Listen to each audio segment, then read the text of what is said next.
I don't want to make this long because I'm just so excited for you guys to see the film that we've worked with. A little bit of explanation lang, pwede naman po mag-explain, Your Honor. It has been 2 years because we decided, the whole team, Viva and Miria, decided that we should take the festival route first for the film to gain recognition and to give the film more premium. So, we premiered in Da Nang, Vietnam po, first quarter of the year. And then by November, in competition po ang Out of Order sa Jagran Film Festival sa Mumbai, India. So, pupunta rin po tayo doon. And gusto ko po magpasalamat sa lahat po na nandito ngayon, especially sa lahat po ng inimbita namin ng last minute, but you said yes. Thank you po. Thank you po for supporting me. Miss Joy, thank you for this.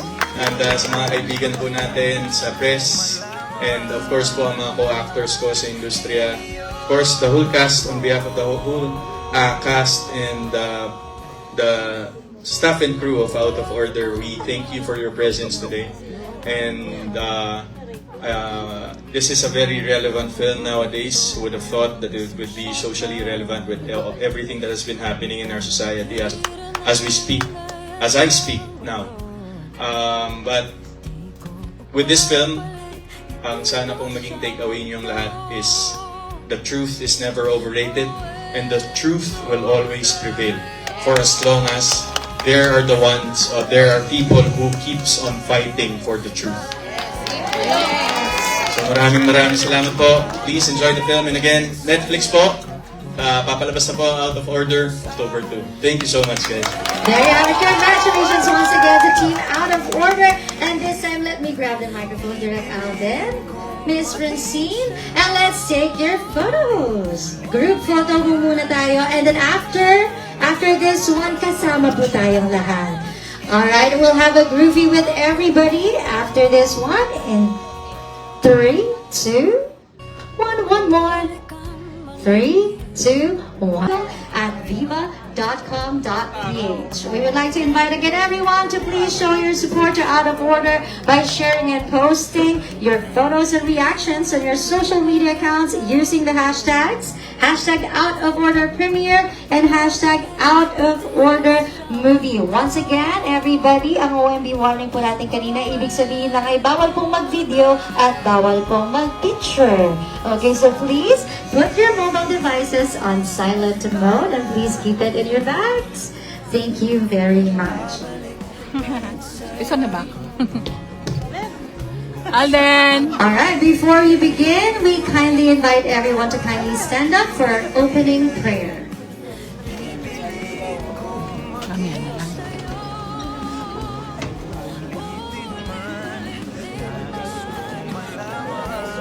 Let's put ourselves in the holy presence of the Lord.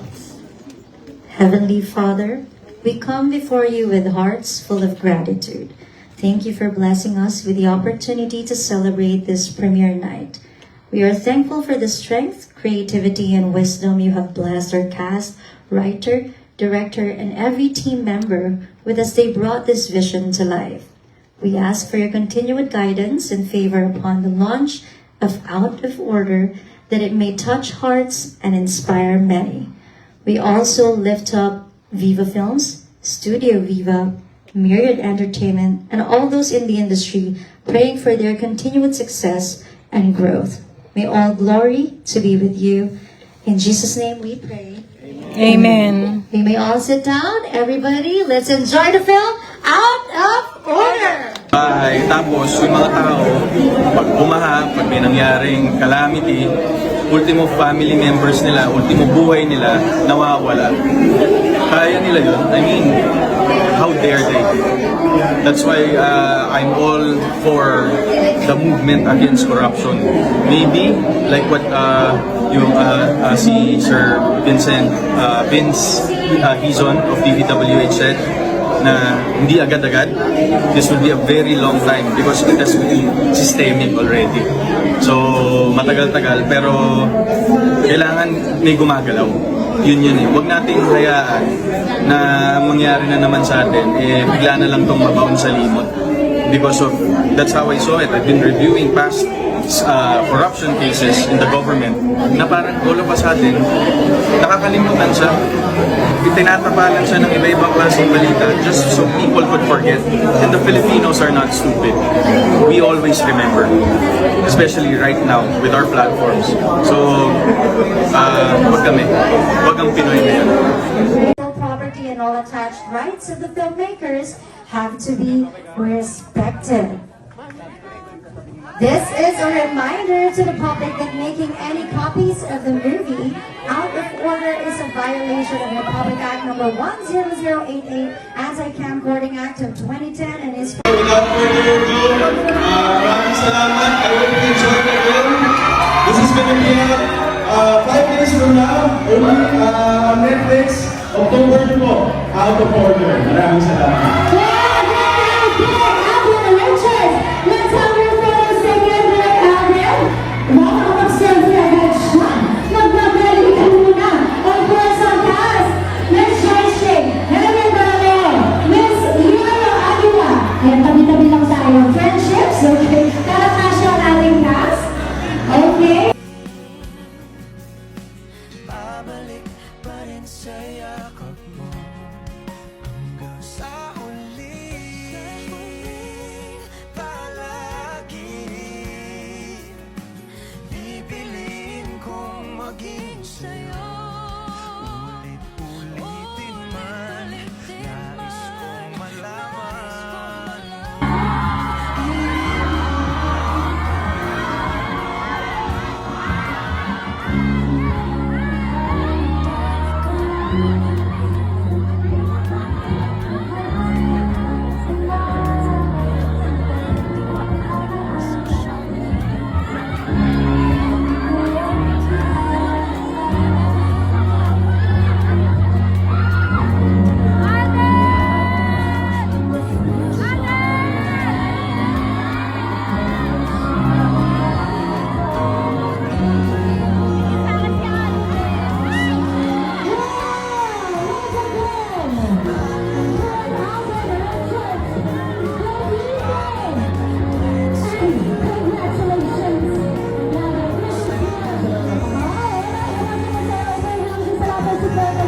At para po sa ating Word of God, sobrang cute nito mga kasambreros. Ang title kasi natin ay Ang Kapitbahay.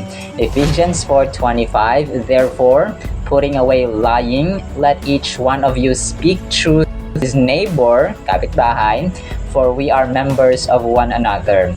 Isipin ninyo mga kasambreros yung kapitbahay natin, na hindi natin kaaway ha. Baka kapitbahay mo ay number one enemy mo rin. So, hindi po. So, ang kapitbahay natin dapat ay itinuturing din natin silang kapatid or magulang and so on. Pero sa mga malaking subdivision kasi, no, may mga lugar talaga na magkapitbahay pero hindi sila magkakilala mga kasambreros dahil busy sa kani-kanya mga business, especially sa mga malaking subdivisions, no. Talagang ang tao doon ay hindi gaano magkakilala kahit na pader lang yung pagitan ng mga bahay nila. Dito sa amin kasi, nasa probinsya, talagang pagkapit-bahay mo ay kilala mo talaga, no? Talagang nagkwentuhan kayo, may time na nag-usap-usap, and so on. Minsan namimigay ng kung ano-ano.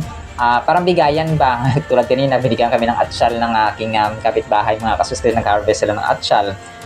Minsan namimigay din kami ng mga gulay, and so on. So, bigay. Parang ano ba? Parang yung harmonious and peaceful relationship, mga kasambreros, at saka kind relationship mga kasambreros ay present, no, sa magkapitbahay. And napakasarap ng ganong feeling, no, na yung kapitbahay mo ay kung pa kayo ay may cares about isa mga kasambreros at hindi nagbabangayan kasi may mga magkapitbahay na talagang nagbabangayan, chismisan dito, libakan dito, parang libak dito, libak doon. So ang ending ay nag-aaway-away ang magkapitbahay mga kasambreros. Pero hindi dapat ganon ang dinidesire at utos ng ating Panginoon sa atin, kagaya ng reminder po ni Apostol Pablo dito nga sa Ephesians chapter 4:25. Although hindi naman literal ito na kapitbahay lang natin na yung ating pagkumapam, totoo tayo sa ating kapitbahay, totoo tayo sa ating kapwa mga kasambreros. So Apostle Paul is urging believers in Ephesians 4:25 to live a life of honesty and integrity. So hindi kasinungalingan ba yung nangibabaw mga kasembrero sa ating community, sa ating bahay in general. Kasi kapag nasa bahay natin, sa loob ng tahanan natin, puro kasinungalingan ang nangibabaw, ay tendency kapag lumabas ang ating mga anak, ating asawa, kapatid, para makipag-usap sa ibang tao, sa ating kapitbahay for example. So ang ikukwento rin nun at sasabihin ay puro rin kasinungalingan kasi nga na-raise at saka sa loob ng tahanan ay puro kasinungalingan. He emphasizes the importance of putting off falsehood and deceit and instead speaking truthfully to one another. So si Apostol Pablo ito, no? This instruction is not merely about avoiding lying but also about cultivating a lifestyle of transparency, sincerity, and trustworthiness in our interactions with others. So, kumaga pa yung genuine ba? Kasi dito sa amin, kunwari, may sasaway kami sa aming kapitbahay dahil close kami masyado. Kumaga parang yung mali at saka need ng improvement nasasabi namin sa bawat isa. So, nandun yung openness mga kasambreros na sila, pwede nilang, ay mali yan, ganyan, so dapat ganito, ganito. So, in a nice way mga kasambreros, no? Parang yung magkapatid na pag kinokorek mo, hindi siya nagagalit, instead ay ini-improve niya ba? So, ganun din kami, no? Pag kinokorek kami or ni-improve, so, need ng improvement. So, pag sila nagsabi, so wala lang, kasi nga parang close mo na sila mga kasambreros. So, ito yung gustong sabihin ni Apostol Pablo na hindi lang siya puro sugar-coated, no? Yung parating sinasabi natin na minsan nanguuto na tayo para lang hindi sila magalit for example. So hindi po yung tama mga, kahit nasa kapatid namin na magkakapatid kami, pag mali, pag tama. So ganun po yung radical love, and yun yung gusto ng ating Panginoon na gawin natin sa ating mga kapitbahay and sa ating kapwa-tao in general mga kasambreros. So Paul highlights the significance of building relationships based on authenticity and honesty by encouraging us to speak truthfully to our neighbors. Our reflection on this verse reminds us of the power of words and the impact they have on those around us. So, yung words natin nga parating natin sasabihin, and ang Biblia mismo nagre-remind sa atin, no, si Lord mga kasambreros, sa Holy Scripture na yung ating salita po ay may impact. Kumbaga pa, it can either build or destroy a person mga kasambreros. Kunwari, sinabihan mo yung isa na, alam mo, ang galing-galing mo, yung talent mo na magagamit mo sa improvement mo sa buhay or sa future references, no, sa ibang tao, ay pagpatuloy mo yan. So yun yung encouraging words. Whereas kapag sabi tayo, wala kang silbi, naku, wala ka na mararating, hanggang dyan ka na lang. So yun ang ibig sabihin natin na may impact yung words mga kasambreros. So it can either build or destroy one's character. So ang Ephesians 4:25 ay part ko ito, no, ng larger section na kung saan si Apostol Pablo ay nag-address ng ethical and moral behavior ng Kristiyano, ng anak ng Panginoon mga tayo bilang mga anak ng Panginoon, dapat ito po yung ating sundin at gawin. So in-emphasize niya dito yung transformation that should occur in those who follow Christ, advocating for a life that reflects truth, righteousness, and holiness. So this verse specifically encourages believers to live honestly and transparently with one another. So, kayo, kung ano po yung ginagawa ninyo, kunwari, kasi di ba pag hindi mo close masyado yung isang tao, ay hindi mo siya pwedeng, ay mali yan, ganyan. So, parang hindi mo siya pwedeng sawayin, no? Pero kapag meron tayong close relationship, like ating kapatid, magulang, asawa, and so on, ay nagagawa natin yon. Pero sa amin dito sa awa ng Panginoon, kahit sa aming, although may boundaries, no? Hindi naman lahat pwede yung pakialaman sa kapitbahay mo kasi may sarili naman silang mga pag-iisip at desisyon sa buhay. Pero kapag kunwari, pupunta talaga sila sa amin, no, talagang andun yung care and concern namin na pag mali, parang alam niya, sige, mag-ano ka, kunwari, mag-alaga ka ng baboy, no, para magkaroon ng parang alkansya, no, para makapag ipon ng income, for example, ganito, ganyan gawin, so gawin.